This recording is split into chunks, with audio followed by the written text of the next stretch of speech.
જયકુખાર મેડીમાં doctor બનીને હોસ્પિટલમાં આવ્યા તે વાત ઉપર માતાજીએ શું કીધું આપણે આગળ માનતાઓમાં જોશું. જયકુખાર મેડીમાં ભાઈ બીજના દિવસે મારા મોટા દીકરાનો એક્સિડન્ટ થયો છે, તો એને અમે સિવિલ હોસ્પિટલ અમદાવાદ લઈ ગયા. તો લઈ ગયા એટલે ડૉક્ટરે એવું કીધું કે આ ભાઈને ઓપરેશન નહીં થાય, 3-4 દિવસ માટે એમના બેસાડી રાખવા પડશે. તો મેં મારી મિસિસે માતાજીને કુખાર મેરડીમાં મારી બારેજાવાળી બહુચર મેરડીમાં મેં પ્રાર્થના કરી અને મારી મહાકાળી માં કુળદેવી માને પ્રાર્થના કરીને કીધું કે હે માં, કે મારી માં તું જ મારો આધાર છે અને તારા લીધે જ અમે મારતોય તું ને જીવાડતોય તું, આ મારા દીકરાને તાર જ ઉગાડવાનો છે. તો માતાજીને જેવી મેં પ્રાર્થના કરી કે હે કુખાર મેરડીમાં મારા દીકરાનું ગમે તે કરીને તું ઊભો કરી દેજે. તો 10 મિનિટની અંદર ડૉક્ટરે એવું કીધું હતું કે આનું ઓપરેશન 3-4 દિવસ માટે નહીં થાય, એ જ ડૉક્ટરે 10 મિનિટની અંદર એમ કીધું કે યશનું ઓપરેશન માટે અંદર લઈ જવાનો છે. તો અમે વિચાર કરી ગયા, એ લઈ જવાનું કીધું એને 15 કે 20 મિનિટ થઈ માતાજી. એવું એક વ્યક્તિ, અજાણી વ્યક્તિ અમારી જોડે આવી, જેને હું નથી ઓળખતો, મારી મિસિસ નહીં કે કોઈ ઓળખતું નથી. એ વ્યક્તિ અંદર આવ્યા અને ડૉક્ટર પાસે ગયા અને જે ડૉક્ટરનો એપ્રોન પહેરે એ ઓપરેશન માટે એપ્રોન પહેર્યો. તો ડૉક્ટરે પૂછ્યું કે કોણ છો ભાઈ તમે? તો કે હું આ ભાઈનો પરિચય છું, અમને ભાઈના રિલેટિવ છું અને મારે ઓપરેશન, હું ડૉક્ટર છું ને આમનું ઓપરેશન કરવાનું છે આ ભાઈનું. બરોબર. તો અમે ખુદ વિચાર કરી ગયા કે આ કોણ છે. તો જ્યારે ઓપરેશન થઈ ગયું કે હું એ ભાઈને ઓળખતો નથી, નામ જાણતો નથી. તો મારા દીકરાનું ઓપરેશન 4.5 કલાક ચાલ્યું. આખા પગ આખો ઘૂંટણથી જતો રહેલો. 4.5 કલાક ઓપરેશન ચાલ્યું. બહાર આવીને એ વ્યક્તિ એવું કીધું કે નોર્મલ છે, કશું જ નથી કે. બીજો પરિચય એવો કે એ જ્યારે ડૉક્ટરે અમે પહેલી વાર કીધું કે 7 સળિયા નાખવા પડશે. કેટલા? 7 સળિયા. તો એક સળિયાનો ખર્ચો મિનિમમ 7,000 રૂપિયા થાય. મારા ખીચામાં 1 રૂપિયો કાણી પઈ નથી. જ્યારે 108માં બેસાડ્યા ત્યારે અમે સિવિલમાં ઉતર્યા તો એક અજાણી વ્યક્તિએ, આમ અમારે રિલેટિવ હતા પણ અમે એમની પાસે માગ્યા નથી, તો એમણે સામેથી એમ કીધું કે લે આ 2,000 રૂપિયા રાખો કે. બરોબર. એટલે જે ઓપરેશન કરવા આયા એમને તમે ઓળખતા હતા? ના, અમે નતા ઓળખતા. એમને આઈને શું કીધું? એમણે એવું કીધું કે હું આ ભાઈનો રિલેટિવ છું. ડોક્ટરને એવું કીધું? હા, ડોક્ટરને એવું કીધું અને આ ભાઈનું ઓપરેશન મારે કરવાનું છે કે. બરોબર. તો અંદર લઈ ગયા. પછી આયા, જ્યાં સુધી મારા દીકરાને બેડ ના મળ્યો, એનો એક્સરે ના પાડ્યો, બધું કમ્પ્લીટ થયું, ત્યાં સુધી એ અમારી જોડેથી ખસ્યા નહીં.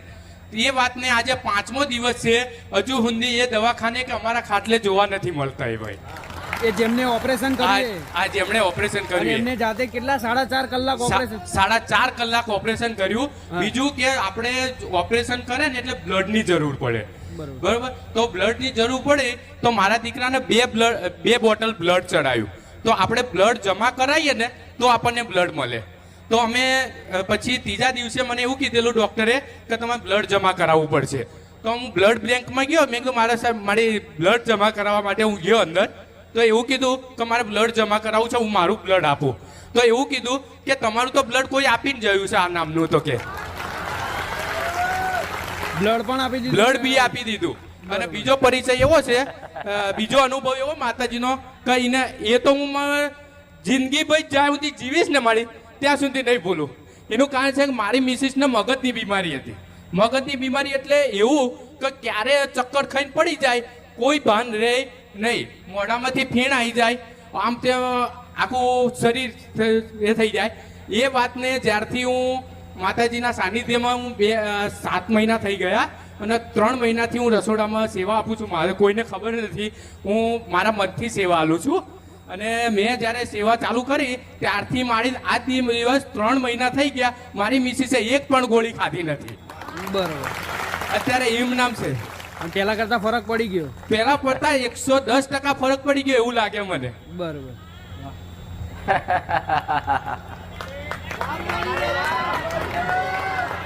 આવા કાળા કળિયુગમાં આવા પરચાકો વાપરે ને તો વિચાર કરે કે હારું આ શક્ય ખરું? એવું થાય ને.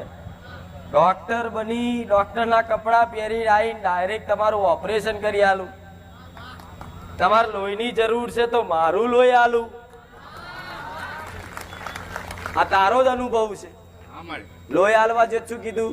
એમ કીધું કે તમારું બ્લડ તો કોઈ આપી ગયા છે અહીંયા, કે તમારે તો અહીંયા બ્લડ જમા કરાઈ ગયા આઈને.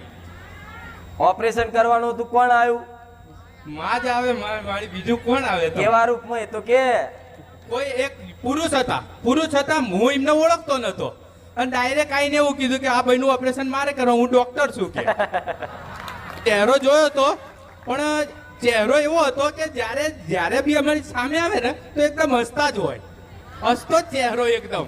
ભાઈ જ્યારે સળિયાની વાત કરીને કે સળિયા લેવા જવું પડશે 7,500 રૂપિયા, તો મારી મિસિસ તો રોવા જ મંડી. અમારી બેના આંખમાંથી આંસુ નીકળી ગયા કે એક સળિયાનો ખર્ચો 7,500, એવા 7 સળિયા એટલે અમારે સીધા 30-40 હજાર રૂપિયા થાય. તો પછી એ ભાઈ જે ઓપરેશન કરવા હતા એ આવીને અમને અમારી જોડે આવીને હસવા માંડ્યા. કેમ રોવો તમે? મેં તો ભાઈ હવે અમારી જોડે પૈસા છે નહીં ને આ ઓપરેશન કરવાનું, કે આ સળિયા એ તમે શું લે ચિંતા કરો, કે સળિયા મળી જશે કે. બરોબર, તો સળિયા મળી જશે. પછી એવું ડૉક્ટરને અમે કીધું કે ડૉક્ટર જે બીજા ડૉક્ટર હતા એમને અમે કીધું કે સાહેબ સળિયાનું શું, કે સળિયાની એવું અંદર ઓફિસમાં અંદર અમારા સ્ટોરમાં આવી ગયું કે બધું સ્ટોરમાંથી આવી ગયો અને